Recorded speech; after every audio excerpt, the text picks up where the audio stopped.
Hi and welcome. I'm Steve Martirano, and this is the Behavioral Corner. You're invited to hang with us as we discuss the ways we live today, the choices we make, the things we do, and how they affect our health and well-being. So you're on the corner, the Behavioral Corner. Please hang around a while. Hey everybody, how you doing? Welcome again to the Behavioral Corner with me, your host and chief hanger-outer, Steve Martirano. We're here on the corner hoping to run into interesting people. We always do. One of those quirky things. They're here to tell us their story, and the purpose of which is to help us. Lots of interesting people have hung with us on the Behavioral Corner, and they've all provided what we hope are great and helpful insights into what we cover here, which is behavioral health. A big topic. It covers practically everything. That's what I like to say about the podcast. It's a podcast about everything that affects our behavioral health emotionally, spiritually, psychologically, the whole thing. So hang out. We're here, and we, again, got lucky and got a great guest for us. I'll introduce her in a second. First, though, a program note. As we enter September, you may not know this, but September is designated every year as National Recovery Month. And that's certainly worth doing every year. I suppose the origins of it were basically in terms of substance abuse issues, and that's certainly a main focus of Recovery Month. But we're broadening it, and I think most people would, to include mental health aspects as well, or anything for that matter, that's making your life not as optimum as it should be, and how you might be able to solve that. And we're all very familiar with traditional sort of mainstream, I guess, Western medical techniques to handle all of that. We know about psychiatry, we know about psychology, we know about substance abuse treatment, and that. What we've decided to do in the month of September for Recovery Month is, I guess, travel down paths that are out there, traveled by many people, but are not in any way considered the main ways you might get your behavioral health in better shape. Just to let you know exactly what I mean by that, there's no way to enjoy a Superman movie unless you enter the theater believing a man can fly, okay? Now, you know he can't fly, but you've got to, it's called the willing suspension of disbelief. Another way of saying, keep your mind open as we talk about lots of stuff this month that might not have occurred to you as you try to get to a happier place and a healthier place. To that end, and I thank her for being very patient, we welcome Lauren Blackford to the program. Lauren, thanks for sitting through that, and thanks for joining us on the corner. Thank you for having me, Steve. I appreciate it. Lauren's a very interesting person. She's accomplished in many areas, a mother, a working woman, and also the founder of a group called Yosemite, which is just a great name. And you'll tell us the origin of the name and what Yosemite is all about as we talk to you today. So first of all, what is Yosemite? So Yosemite is my umbrella brand for all of my holistic practices. So I'm a holistic wellness coach. I am a registered yoga teacher. I'm also a certified crystal healer. I do meditation, sound healing. And so Yosemite is my umbrella for all of those practices. And I came up with the brand years ago. So the yo part is for yoga. The zen part is the meditative mindset piece. And the ITY is really the practices that we're moving towards, your mentality, spirituality, and the ITY. So I combine them all into one brand, Yosemite, and that's what I practice under. Yeah, what's clever about that, not only does it make sense when you break it down that way, but as you know, when you begin Googling potential names for anything, you find out that no matter how clever you are, somebody has already gotten there. I'll bet you didn't have that problem with Yosemite. It's a great name. Well, you know, everything you just said fits perfectly into what I just said. We're going to take a look at. We could probably use you 3 or 4 times during the month of September, but what we're going to focus on are, to my way of thinking, a few of the really choice, esoteric, or less traveled paths to wellness, and that is crystal therapy You talk about sound healing. I don't have any idea what that is. I want to find out more about it. And when you and I spoke earlier, you also mentioned that you were talked to us about aromatherapy, which I'm also very, very interested in. But let's begin with crystals. So, crystal 101. What's a crystal? So what's a crystal? Well, as you know, crystals come from the earth. They grow inside, the earth's core, and we mine them for many different things. I mean, emeralds and rubies and sapphires are crystals. So we know them in their common ways of using them for jewelry. Diamond is a crystal. But there are healing properties that crystals have that are used, like you said, not as mainstream, but have been used throughout history for healing, for both physical, emotional, mental imbalances that people have used. I mean, Cleopatra used to use lapis lazuli. She used to grind it up and use it as her eyeshadow. It's called the Queen Stone. We use quartz in our technology. So they have properties that have enhanced humankind throughout history. But now it's becoming a little bit more known in mainstream using crystal healing in day-to-day life. And so that's where I come in, because I became certified as a crystal healer because I started using crystals for myself, and I wanted to use their healing properties to help others. And it's been a wonderful journey, and seeing people have results from using crystals has been really exciting for me, because I know my experience has been phenomenal with utilizing them. And so seeing others makes me, it's super exciting. Take a moment and tell us about your experience with crystals. What were you looking to accomplish? So I started working more with crystals after my divorce. I was finding more and more ways to heal myself from that emotional turmoil. That's when I turned to yoga more. It's when I turned to crystals more. And I noticed that with, working with crystals, I was able to heal emotionally. I was able to enhance the things that I was doing in my life, because different crystals have different properties. They're not all designed to just calm and heal and get all zen. Some of them are designed to enhance your creativity, to enhance your productivity, to heal physically in certain ways. And so I started dabbling with them a little bit. And then I kind of got hooked, and then I started training and healing. And now I have, if you can see behind me, a huge array of different crystals and different shapes that I use for myself and for others. Yeah, we can see them. Pick one up and put it in front of the camera so we can really see a typical crystal. I have one actually on my desk. So this, there you go. This is one of my favorites. This is a smoky quartz. So this is a root chakra crystal. And this helps to transmute negative energy. So I actually have a necklace on that is smoky quartz, because that takes any bad vibrations that are coming my way and transmutes them into positive energy before they hit me. So it's a great protective. So not all crystals are for the same things. No, when you say working with them, tell me what you mean. So when I work with crystals, it's a variety of different ways, and anybody can use them in a variety of ways. I always carry them in my pocket. So I have small tumbles in my pocket. So whatever I'm feeling like I need that day, I pick the crystal that has that property that I'm looking for, and I carry them with me throughout the day. And like I mentioned, I'm wearing a necklace, so I wear my crystals as well. Keeping them close to the body is the easiest way to work with them.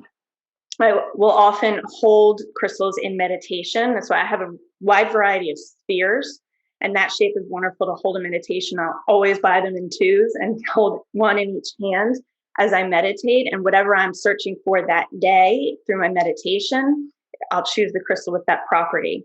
And I've had very different results in meditation based on the crystals that I choose. So I have learned that different crystals have different properties for me. And other people may have a different experience with the same crystal. Yeah. And since this has been around so long, I'm sure there's a wide body of knowledge that already sets you on the path of which crystal you might use in a given situation. You're not out in your backyard or in some quarry digging these things up. Where do you get these crystals? So I have a variety of sources that I get crystals from. It's important to find a very respectable retailer. There's a lot of local crystal shops that I will go to. You have to live in an area where you can find those, but they're popping up more and more. I use some online retailers that I trust. Actually, where I received my crystal healing training is one of my main resources for crystals. She started off, it's sagegoddess.com. She started off as a small Etsy shop 10 years ago, and now she's one of the largest metaphysical retailers in the world. Yeah. Are they the people that, when you say certified crystal healer, tell us about that process? First of all, who does the certification? So I'm just certified through Sage Goddess. She actually, so I did it last year. She went through a certification through, I'm not quite sure who the outfit is, but her course this year is certified through an external source. But I am certified through Sage Goddess, who does online trainings and has done so for a decade. When you talk about their therapeutic value, you mentioned mentally and physically. Mm-hmm. Let's take them one at a time. You mentioned a little bit about changing negative energy into positive energy. I can certainly understand that. Mm-hmm. But what about the physical claims that crystals can help? What kinds of physical ailments have you dealt with? So I've dealt with some just physical pain. I will get bloodstone. That is the biggest physical healer stone. It's a root chakra stone, so it helps with the physical body. And I will again just keep it near me. And usually it's like hip pain because I'm a former dancer, now yoga teacher. So there's a lot of a hip pain that I deal with, and just keeping it in my pocket will help with that pain. And also just in terms of physical needs or interactions, a lot of times people will find that amethyst helps with addiction. If you're having cravings for, say, alcohol, actually green amethyst is a great one for alcohol addiction and promoting sobriety. So actually, my mom, before she passed away, she was a recovering alcoholic, and as her 60th birthday gift, we gave her a green amethyst necklace to enhance her journey with her sobriety. So yeah, on her journey, she had stopped at the traditional places, I'm sure. Yes, she did. Was she in rehab at any point? She was. And then AA meetings and all of that? Yeah, she didn't attend the meetings, but she was in rehab, and then she was successfully sober for the rest of her life, and used her amethyst necklace to help with that. Yeah, this would be a good place to pause and make this point, and that is that mainstream treatment facilities claim that they are evidence-based and scientific, and they would probably say, crystals, no, we don't. I don't know of any sort of mainstream treatment facilities that have crystal techniques. I'm not sure about that. That's my guess, though. So when you say it can help in addiction, in what way can it help? I mean, people can't wake up one day, realize they need help, and go right to crystals to try to kick a serious addiction, can they? No, I wouldn't say so, and I wouldn't recommend that. That's not how I offer them. Crystal healing is a complementary therapy.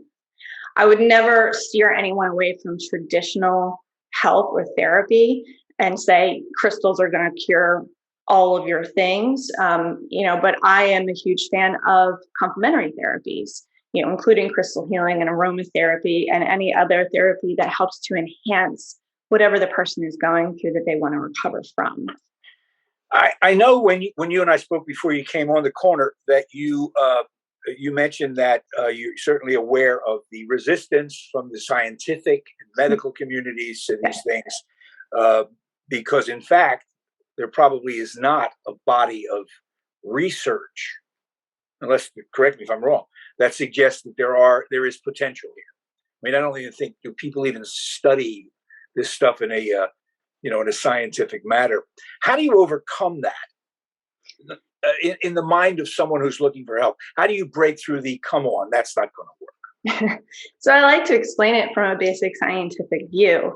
And I like to go back to about middle school science when you learn about the makeup of an atom, right? So you've got the protons and the neutrons that are vibrating in the nucleus, and you have the electrons that are orbiting around. The atom at its core is a vibrational object. It is constantly in motion. So from that sense, you can say that everything has a vibration to it. From the atomic level, it's not woo-woo new age stuff. It's middle school science. Everything has a vibration to it. And so there is this process called sympathetic resonance. And that usually is explained in sound healing, but it works in any vibrational sense. And that is when one object begins vibrating, it can cause another object nearby to match or harmonize with that first object's vibration. And the example most used in sympathetic resonance is a tuning fork. You strike a tuning fork, it begins to resonate. If there's another tuning fork nearby, without striking it, that second tuning fork will begin to resonate with the first one that you struck. On the same frequency? It depends. So we can't predict the exact frequency it will resonate with, but the idea is that something nearby will start to either match that resonance or start to harmonize with it. So we'll start to try to get close to it. And we see this in everyday life. When you're just sitting calmly and somebody comes into your space and they're angry and they're yelling, you're going to start to get agitated because you're trying to match vibration with that energy that just came into your space. And it's, the same thing on the other side. If you listen to guided meditations, you'll notice that the voice is always slow and calm because it's bringing you into that vibration. It wouldn't work if a guided meditation was in a loud, booming, fast voice. So we see this match in vibration in our day-to-day lives. We just don't notice that that's happening necessarily. But crystals work the same way in that they have their own vibrational pattern, their own resonance. And when they come in contact with you, which is why you keep them close to your body will start to match that vibration. And that's how the healing works. And again, it's middle school science. Everything has a vibration. Yeah, it's great to hear it described like that, because folks who might see the podcast and look at you go, well, it doesn't look crazy. and that made sense. It vibrates. There are so many obvious examples here.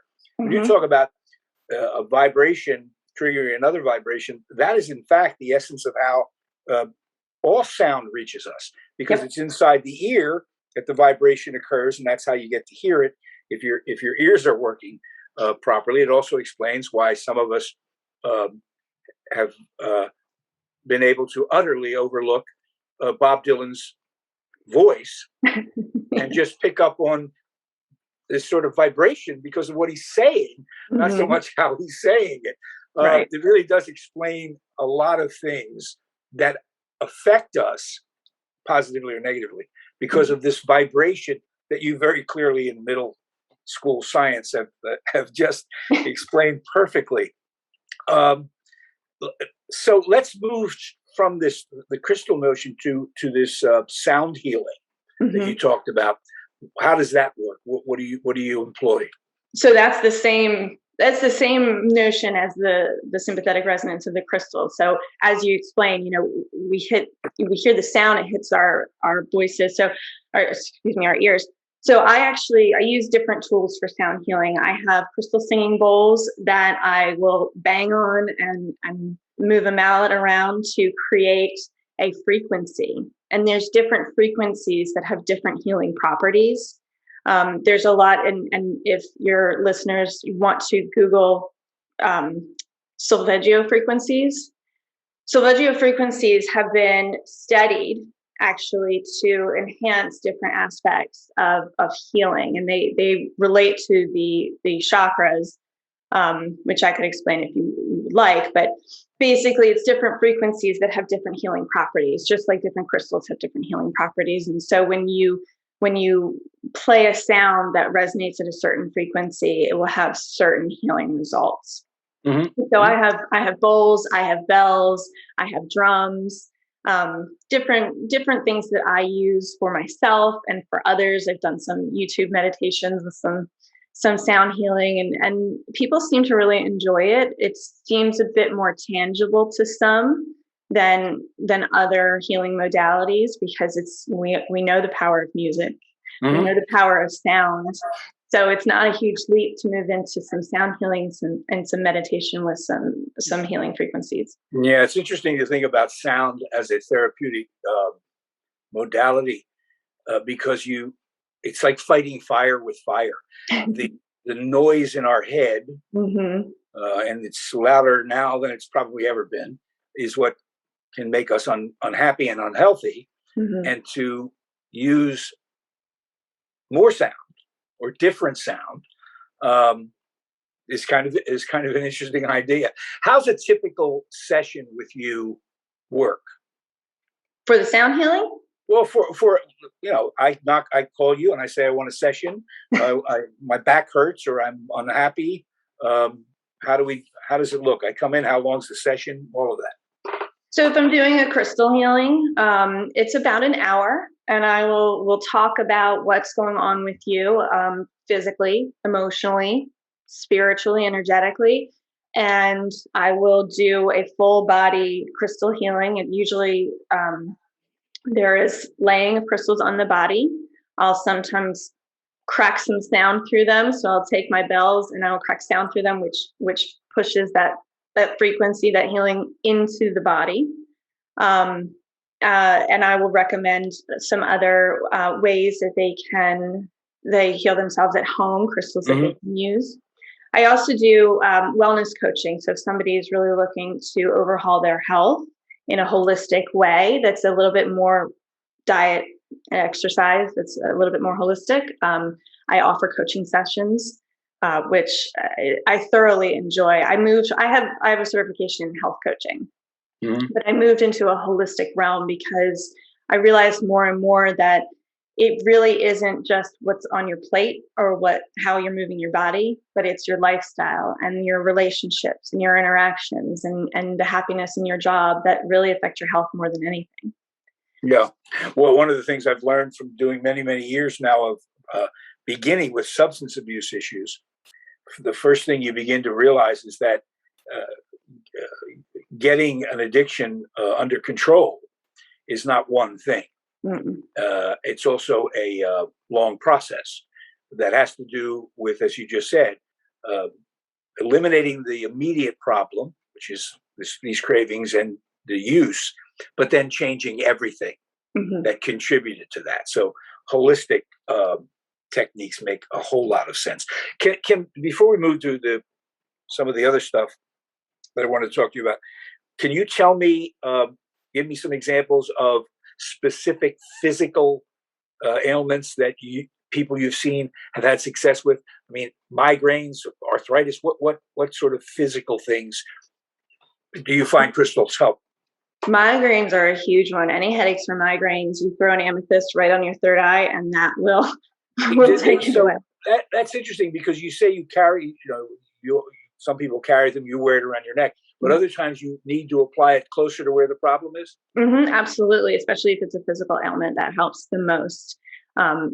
And also, I mentioned chakras before, so there's different energy points in the body that relate to different aspects. I just mentioned the third eye. It's good for headaches, but it's also good for intuition. That's your pineal gland. That's where your instincts and your wisdom come into play. So if you want to amp that up, you're going to want to put a crystal right on the middle of the forehead.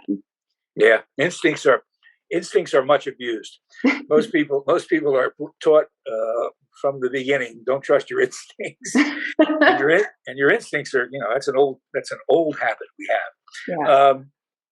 And finally, on the mental side of things, for instance, if someone comes to you and said, I have a paralyzing fear of small spaces or flying, I can't get on an airplane and it's really spoiling. Can crystals help somebody in that situation? Yes, I believe that they can. I think that if you try to what I try to do is try to pinpoint the origin of the issue, because it's never about what it's about, right? So in that instance, if there are lots of fears, I would look to their root chakra and grounding and safety and stability and try to enhance that. So in the root chakra, that's base of your spine, and that's your, I need part. And that's where red colored crystals and black colored crystals are very good. So in that sense, a smoky quartz or a tourmaline or a red jasper, I would look to that for fear. Yeah. Wow. There's a lot to know. Yeah. Because you can go into a lot of yeah, I guess jewelry stores or high end knickknack shops and find Mm-hmm. a lot of things that are that are ornamental and are made of crystal. Mm-hmm. Yeah, you probably don't recommend going to buy something that started out as an ashtray and think it's going to fix anything. So there's a lot to know about that. This is really just fascinating. Let's pivot now to aromatherapy, which when I started thinking about aromatherapy, I went, wow, that's really the farthest out one. Nobody's going to believe any of that stuff. And then it occurred to me almost instantly that, well, that's the sense of smell is an enormously powerful sense. And people who would go, oh, aromatherapy is nonsense, or voodoo science, aren't noticing that when they smell something, there is a huge reaction, right? Mm-hmm. Oh, absolutely. Well, our sense of smell, as you said, I mean, it is our primary safety mechanism. If you think about it, how do you tell if a piece of food has gone rotten? You smell it, and you know immediately if you want to eat it or not. The thing about our olfactory senses is that they send signals immediately to the parts of the brain that are responsible for emotional response and the stress response. That's why you get such a visceral reaction when you smell something, either good or bad. It's immediate. There's no thinking about it. There's no processing. It's just you immediately have a reaction to it. And so aromatherapy is probably one of the most immediate alternative healing techniques that you can utilize, because it can bring on the relaxation response instantly just by smelling lavender. Yeah, yeah. Well, it makes so much sense in an evolutionary sense. You're right. Early mankind would find an animal dead already and go over and go, well, here's food, unless it smelled bad. Right. And they had no other knowledge base other than it smells bad, it must be bad.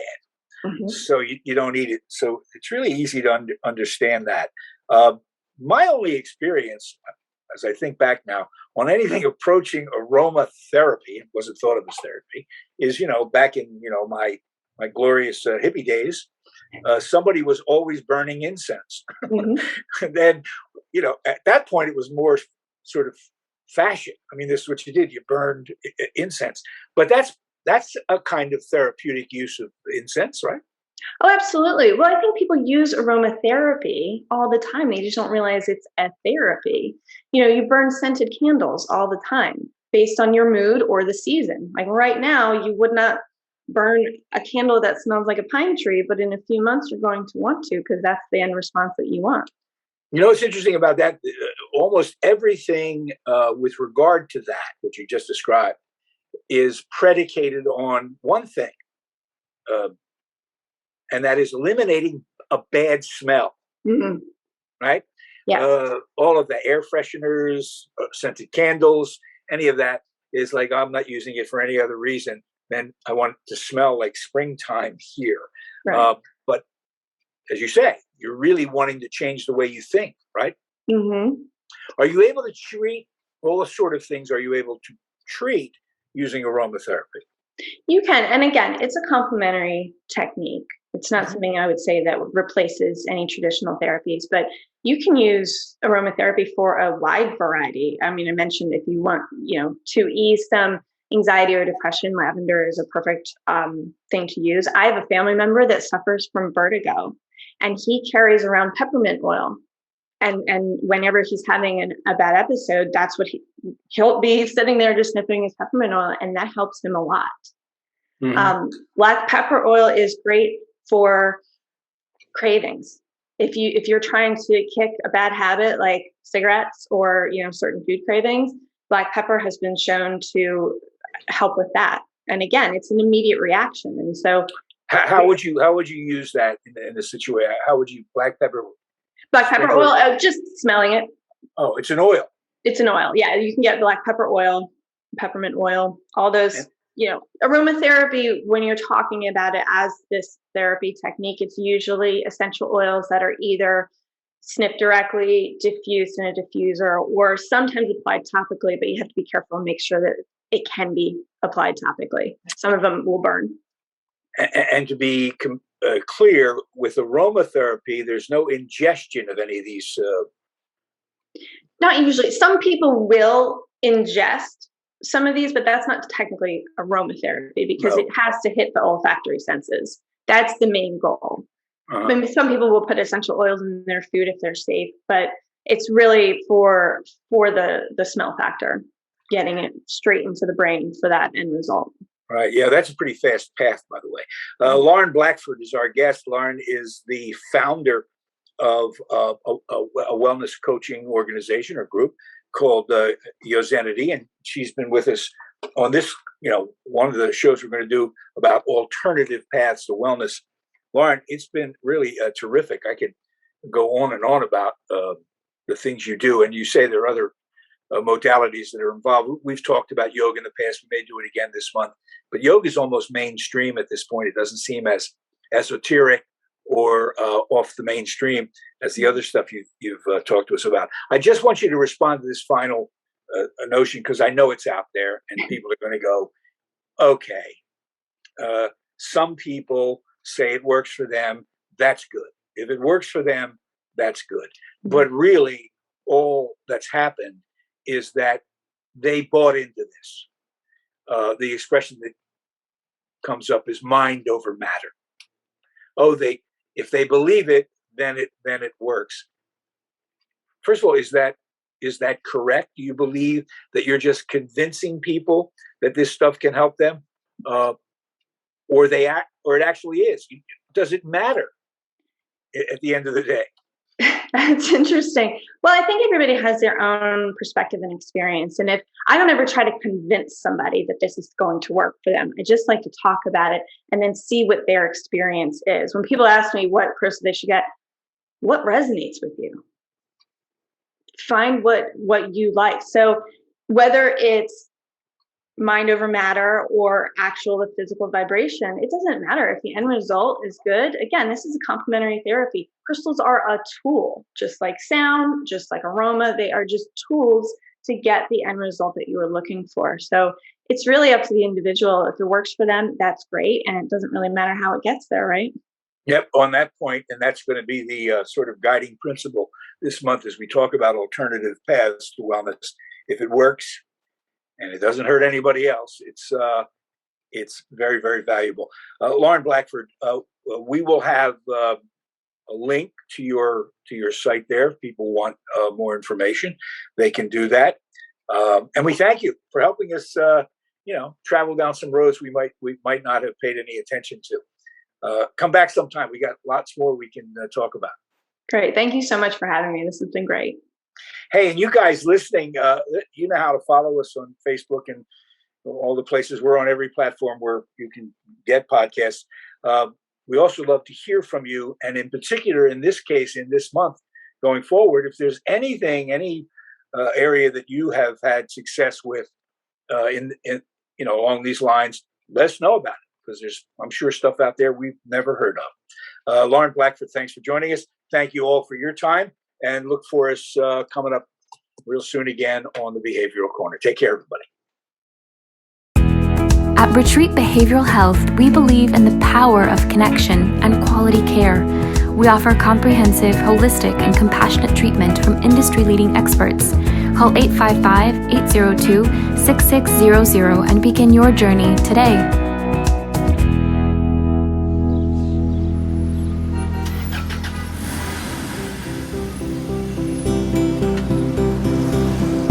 That's it for now. And make us a habit, hanging out at the Behavioral Corner. And when we're not hanging, follow us on Facebook, Instagram, and Twitter on the Behavioral Corner.